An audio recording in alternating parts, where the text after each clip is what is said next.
સુરત સહિત સમગ્ર દેશના ખેડૂતો માટે રાહતના સમાચાર છે, જેમાં કેન્દ્ર સરકારે સ્થાનિક બજારમાં સ્થિરતા જાળવવા અને ખેડૂતોને પાકના યોગ્ય ભાવ મળી રહે તે હેતુથી 25 લાખ ટન ઘઉં અને 5 લાખ ટન ખાંડની નિકાસને મંજૂરી આપી।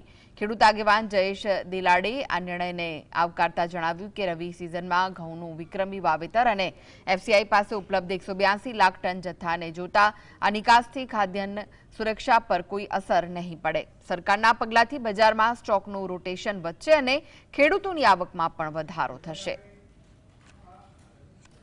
યોગ્ય નિયમ છે। સાથે સાથે ઘઉંને પણ જે રીતે 25 લાખ ટનની નિકાસની મંજૂરી આપી છે અને ખાસ કરીને આ વર્ષે 12 કરોડ ટનથી પણ વધારે જ્યારે ઘઉંનો પાક થવાનો છે ત્યારે અને ખાસ કરીને જ્યારે લણણી હવે 10-15 દિવસમાં શરૂઆત થઈ જવાની છે અને ખાસ કરીને ગુજરાતમાં પણ ખૂબ જ મોટા પ્રમાણમાં ઘઉંનો પાક સૌરાષ્ટ્ર, ઉત્તર ગુજરાત અને મધ્ય ગુજરાતમાં છે ત્યારે ઘઉંના ખેડૂતોને પણ આ નિકાસથી ફાયદો થવાનો છે।